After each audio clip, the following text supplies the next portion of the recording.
नमस्कार, मैं हूं पवन त्यागी। कर्नाटक कांग्रेस में बड़ी बगावत हो गई है और यह बगावत आपको बता दें मुख्यमंत्री पद को लेकर है। एक तरफ डीके शिव कुमार हैं जो सोनिया गांधी के सामने खुलकर सीतारमैया का विरोध कर रहे हैं, वहीं दूसरी तरफ सिद्धारमैया हैं जिनकी सपोर्ट में राहुल गांधी खड़े हुए हैं।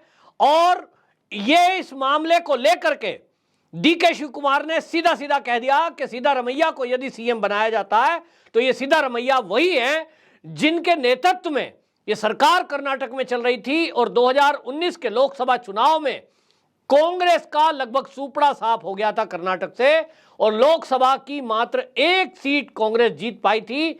लिंगायत वोट इनसे नाराज थे और ऐसे व्यक्ति को यदि सीएम बनाया जाता है तो कर्नाटक में कांग्रेस का सुपड़ा साफ 2024 के चुनाव में होना लाजमी है।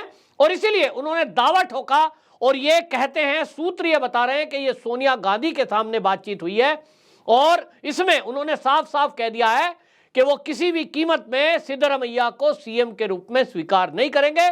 इनका टाइम है, पहली बार इनको मौका मिल रहा है। और डीके शिव कुमार ने कहा कि मैंने पार्टी के लिए बहुत त्याग किया है, अभी तक हर कदम पर मैंने पार्टी के लिए बहुत सारे सेक्रीफाइस किए हैं, लेकिन अब मेरा नंबर है और इस बार मुझे ही मुख्यमंत्री बनाया जाए। अब सीधी बगावत जब सोनिया गांधी के सामने तक बात आ गई है और अब अगर सिद्धारमैया को कांग्रेस पार्टी मुख्यमंत्री बना देती है तो यह साफ हो गया है कि डीके शिव कुमार बगावती तेवर अपनाए हुए हैं। पार्टी के दो टुकड़े हो या ना हो, लेकिन डीके शिव कुमार पार्टी छोड़कर जा सकते हैं, ऐसा भी सूत्रों का कहना है। और इसीलिए आपको याद होगा असम के जो मुख्यमंत्री हैं हेमंत बिस्वा शर्मा कांग्रेस छोड़कर भाजपा में गए और आज वो सीएम हैं। उन्होंने इस पर चुटकी भी ली थी और उन्होंने भी डीके शिव कुमार को कहा था कि आपको कोई मुख्यमंत्री वहां बनाएगा नहीं, क्या आप अपमान इसी तरह सहते रहेंगे? आप कांग्रेस छोड़कर हमारे साथ आइए। देखना होगा डीके शिव कुमार का अगला कदम क्या होगा, लेकिन इतना तो तय है कि कांग्रेस में सीएम पद को लेकर बगावत हो गई है। जिस तरह से कांग्रेस शुरू में कह रही थी कि हम अगला राजस्थान नहीं बनने देंगे, तो एक तरफ जहां राजस्थान में बगावत है, वहीं कर्नाटक में चुनाव जीतने के बाद भी कांग्रेस और पूरे विपक्ष में यह एक फूट फुटअव्वल की नौबत आ गई है। यहां यह दिखाई दे रहा है कि कांग्रेस जीत कर भी इस बाजी को हारती नजर आ रही है। और इसी को लेकर के डीके शिव कुमार और सिद्धारमैया दोनों के दावे किए जा रहे हैं। जो पार्टी के कार्यकर्ता हैं वो दावा कर रहे हैं कि सिद्धारमैया जो हैं वो सीनियर हैं, पूर्व सीएम हैं, उनके नाम पर जो मीटिंग में ज्यादातर विधायकों ने कहा जा रहा है कि 70% विधायकों ने उनके लिए नाम पर मोहर लगाई है। लेकिन यह भी कहा जा रहा है कि डीके शिव कुमार ने, आपको बताएं कि साफ कर दिया, डीके शिव कुमार से जब मीडिया ने पूछा कि आपके साथ कितने विधायक हैं तो उन्होंने कहा मेरे साथ 135 विधायक हैं। पूरी तरह से एकदम डीके शिव कुमार जो है वो आश्वस्त दिखाई दिए क्योंकि वो पार्टी के अध्यक्ष हैं। इस पर आपको बताएं ये भी कयास लगाए गए और एक खबर चलाई गई कि डीके शिव कुमार जल्द ही प्रदेश अध्यक्ष का पद छोड़ देंगे। इस पर भी डीके शिव कुमार ने तीखी प्रतिक्रिया दी और उन्होंने कहा कि कुछ मीडिया इस न्यूज को चला रहा है कि मैं पार्टी का अध्यक्ष पद छोड़ रहा हूं, तो मैं ऐसे चैनल पर मानहानि का दावा करूंगा। यह खबर गलत है, मैं पार्टी को नहीं छोड़ रहा हूं। अब यह समझने की बात है कि आखिरकार दोनों नेताओं ने यह इस तरह के दावे क्यों किए। अधिकतर सूत्रों का कहना है कि जो सिद्धारमैया है उन्हीं को मुख्यमंत्री बनाया जाएगा क्योंकि वो सीनियर भी है, वो पूर्व सीएम भी हैं और उन्हीं के पक्ष में ज्यादातर विधायक भी दिख रहे हैं, जैसा कि अंदरूनी खबर आ रही है। लेकिन फिर डीके शिव कुमार का नाम क्यों आया है? क्योंकि कांग्रेस में असल में इतनी गुटबाजी है कि वो केवल विधायकों द्वारा तय किया जाना मात्र नहीं है। खबरें यह आ रही हैं कि एक गुट वहां सोनिया गांधी का है और एक गुट राहुल गांधी का है और दोनों जो शीर्ष नेता हैं वो अपने अपने नेताओं के साथ लगे हैं। जो राहुल गांधी का गुट है उनकी कोशिश है कि सिद्धारमैया सीएम बन जाए। वहीं यह कहा जा रहा है कि सोनिया गांधी का जो गुट है उस गुट में डीके शिव कुमार हैं और कहा जा रहा है कि डीके शिव कुमार को बनाने के लिए सोनिया गांधी का गुट एक्टिव है। और आपको यह भी बता दूं कि जो डीके शिव कुमार हैं ये जो अहमद पटेल थे, जो सोनिया गांधी के खासम खास थे, जिनका एक घोटाले में भी नाम आया था, वो उन्हीं के गुट के हैं और वही इनको पार्टी में आगे लाए थे। तो ये कहा जा रहा है कि सोनिया गांधी का विश्वास पात्र यदि कोई इन दोनों में है तो वो डीके शिव कुमार ज्यादा है, और इसलिए सोनिया गांधी का आशीर्वाद है। डीके शिव कुमार का आपको एक बयान याद होगा जो मीडिया में उन्होंने दिया है, ट्वीट भी किया है कि सोनिया गांधी मेरी मां के समान है। इतना उन्होंने जो कहा है उसको समझने के लिए काफी है। बहरहाल दो गुट अलग अलग कांग्रेस में दिखाई दे रहे हैं और दोनों गुट अपना प्रभुत्व जमाने के लिए अपने ही गुट के नेता को मुख्यमंत्री बनाने पर तुले हैं। जिस किसी के भी पक्ष में फैसला होगा तो यह निश्चित जानिए कि जो भी फैसला होगा उसमें दूसरा गुट नाराज लाजमी होना है। अब जब यह कहा जा रहा है कि सिद्धारमैया को बनाया जाएगा, इसका मतलब राहुल गांधी गुट की चलेगी, तो डीके शिव कुमार का क्या होगा? डीके शिव कुमार मन महसूस कर रह जाएंगे। अंदर से कुछ खबरें आ रही हैं कि 2.5 साल का कुछ फॉर्मूला भी सुझाया गया।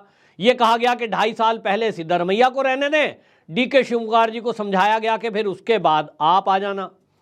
लेकिन ऐसा होता नहीं है राजनीति में, और इस पर डीके शिव कुमार नहीं माने हैं।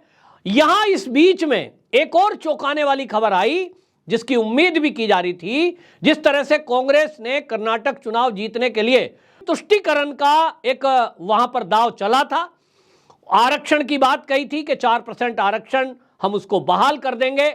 जिस तरह से पीएफआई के लोग एक्टिव हुए थे, जिस तरह से एसडीपीआई ने कांग्रेस का सपोर्ट किया था, उसी के कारण 5% मुस्लिम वोट कांग्रेस को एसडीपीआई का शिफ्ट हुआ और उसी के कारण से कांग्रेस को पूर्ण बहुमत मिला है।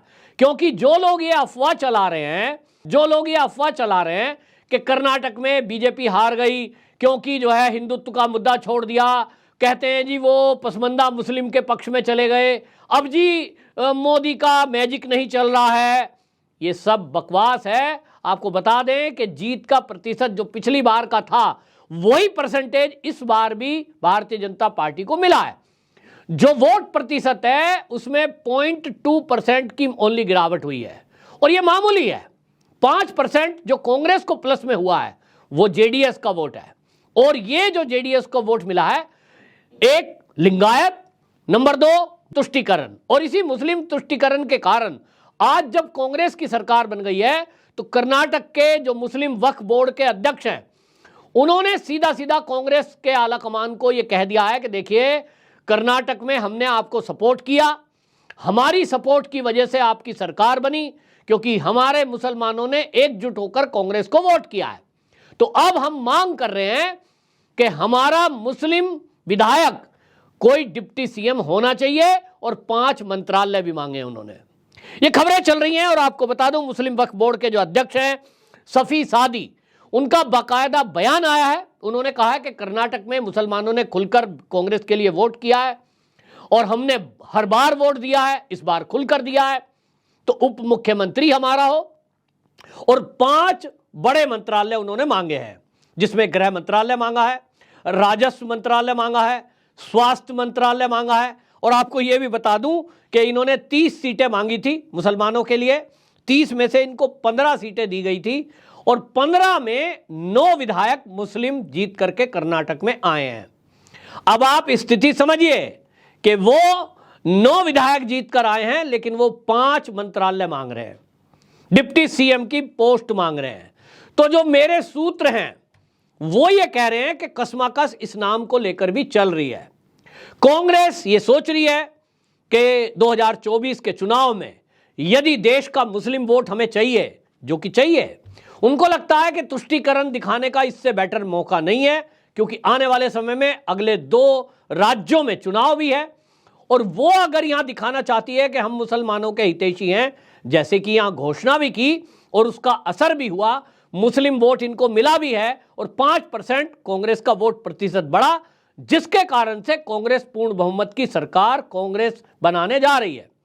अब इनको लगता है कि अगर मुस्लिम को डिप्टी सीएम बना दिया या कोई बड़ा मंत्रालय दे दिया तो उससे पूरे देश के मुसलमानों में एक मैसेज जाएगा कि कांग्रेस मुसलमानों के पक्ष की पार्टी है। जिस तरह से कांग्रेस ने चुनावी सभाओं में पीएफआई की तुलना बजरंग दल से की थी, नेताओं की सोची समझी रणनीति का हिस्सा था, जो कांग्रेस के लिए रणनीतिकार रहे हैं, जिन्होंने चुनाव लड़वाया है। यहां तक भी बातें अंदर से आ रही हैं कि राहुल गांधी की जो सुनवाई है वो अपर कोर्ट में इसलिए नहीं की गई, जो सदस्यता रद्द हुई है उनकी लोकसभा की। आपको बता दें कि ये हाई कोर्ट में उसको चैलेंज कर रहे हैं, सीधे सुप्रीम कोर्ट में भी चैलेंज कर सकते थे, करेंगे तो ये राहुल गांधी की लोकसभा की सदस्यता वापस आ जाएगी, ऐसा कानून के जानकार कहते हैं। लेकिन इसका फायदा कर्नाटक के चुनाव में ये कांग्रेस को मिला है। जैसे ही सदस्यता राहुल गांधी की रद्द हुई, ये मैक्सिमम सजा के कारण हुई है, और जैसे ये हुआ तो इसका सहानुभूति का वोट कांग्रेस को मिला है। पूरी सभाओं में ये कहा गया, देखिए मोदी जी जो है राहुल गांधी से डर गए, राहुल गांधी की भारत जोड़ो यात्रा, और देखिए इस यात्रा में राहुल गांधी ने कितनी मेहनत करी, लेकिन मोदी जी ने राहुल गांधी की सदस्यता रद्द करा दी ताकि वो चुनाव न लड़ सकें। सूत्र ये बता रहे हैं कि राहुल गांधी की सदस्यता कुछ ही दिनों में बहाल हो जाएगी, क्योंकि वो अपर कोर्ट में इसको अपील करेंगे, फिर सुप्रीम कोर्ट में जाएंगे, और सुप्रीम कोर्ट जाते जाते ये सजा 2 साल से कम होनी है, ऐसा कानून के जानकारों का कहना है। और जिस दिन ये सजा 2 साल से 1 महीना भी कम हुई, तो फिर वो अपनी लोकसभा की सदस्यता के लिए अपील करेंगे। और निश्चित जानिए कि लोकसभा की सदस्यता रद्द होने का जो कारण है वो 2 साल की सजा है, ना कि 1 महीना कम। तो निश्चित मानिए कि ये चुनाव जीतने के लिए हथकंडे थे। रणनीतिकारों ने जो कांग्रेस को कुछ टिप्स दिए थे, उसमें एक तो यही था कि राहुल गांधी एक विक्टिम कार्ड प्ले करे और कहे देखिए जी मेरी तो सदस्यता खत्म कर दी। नंबर 2, इन्होंने मुस्लिम कार्ड चला, वो भी सफल हो गया। तीसरा, इन्होंने जो भारतीय जनता पार्टी से लिंगायत नेता बीजेपी को छोड़कर गए थे उनको साथ लिया। और अब जो यहां उठापटक चल रही है, उस उठापटक का केवल एक कारण माना जा रहा है कि सिद्धारमैया को सीएम बनाया जाए, तो क्या डिप्टी सीएम कर्नाटक का एक कोई मुस्लिम बनने जा रहा है। यह बड़ी खबर आपको बता रहा हूं। हो सकता है कांग्रेस किसी मुस्लिम चेहरे को, मुस्लिम विधायक को कर्नाटक का डिप्टी सीएम बना दे, या गृह मंत्रालय उसको सौंप दे, ताकि आने वाले राज्यों के चुनाव में मुस्लिम वोट उसको एक मुश्त होकर मिले, जो इनको लगता है कि एक वोट बैंक की तरह काम करेगा। और 2024 में कांग्रेस को सत्ता तक पहुंचाने के लिए बहुत जरूरी है कि एक मुश्त मुस्लिम वोट कांग्रेस को मिले, जिसके लिए हम देखते आए हैं देश की आजादी के बाद से ही तुष्टीकरण कांग्रेस करती ही आई है। राम मंदिर का विरोध हो, या फिर चाहे धारा 370 को लगा के रखना हो, जिस तरह भी आपने देखा है कि सनातनियों का और हिंदुओं का विरोध हुआ है, ये कांग्रेस का उसी एजेंडे का हिस्सा है कि वो मुस्लिम तुष्टीकरण करके और मुस्लिम वोट लेती रहे और दलित कार्ड खेलकर दलितों का वोट लेती रहे। तो ये पूरा इंतजाम किया जा रहा है कि एक दलित कार्ड भी ध्यान में रखा जाए कर्नाटक में, मुस्लिमों का तुष्टीकरण भी किया जाए। तो ये उठापटक कर्नाटक में चल रही है। इसी बीच असम के जो मुख्यमंत्री हैं हेमंत बिस्वा शर्मा, आप सबको पता ही है कि वो कांग्रेस छोड़कर गए हैं। उन्होंने डीके शिव कुमार को यह ऑफर किया है। उन्होंने कहा देखिए मैं कांग्रेस छोड़कर आ गया, मेरा आज इतना सम्मान है कि मैं सम्मान के साथ पार्टी में इतना प्रचार प्रसार कर रहा हूं और मेरा मान सम्मान बरकरार है, मैं एक प्रदेश का सीएम हूं। डीके शिव कुमार को उन्होंने कहा कि देखिए अपमान सहना बंद करो और हमारे साथ आ जाओ, तो आपका मान सम्मान भी रहेगा और आपका आदर मान भी बढ़ेगा। देखते हैं हेमंत बिस्वा शर्मा का ये जो दाव है ये कितना कारगर होता है। अगर डीके शिव कुमार को मुख्यमंत्री नहीं बनाया गया तो ये तो पक्का जानिए कि वो सोनिया गांधी को मां कहें या वो पार्टी को पीठ में मैं पार्टी छोड़कर नहीं जाऊंगा, कुछ भी बोले, लेकिन हेमंत बिस्वा शर्मा के द्वारा बोली गई बात समझ लीजिए डीके शिव कुमार के कानों तक पहुंच चुकी है और उस पर चर्चा चल रही है। कम से कम यह कहा जाता है कि ये समझ लीजिए कि अभी नहीं तो 1 साल के अंदर अंदर कर्नाटक की सरकार बनने के बाद गिरने के पूरे चांस दिखाई दे रहे हैं। अगर ये नहीं होता है तो इतना तो पक्का है कि डीके शिव कुमार को अगर मुख्यमंत्री नहीं बनाया गया तो हेमंत बिस्वा शर्मा की तरह वो भी भारतीय जनता पार्टी में लोकसभा चुनाव के पहले शामिल हो सकते हैं, ऐसा कहा जा रहा है। आपकी क्या राय है कमेंट बॉक्स में जरूर बताएं। वंदे मातरम।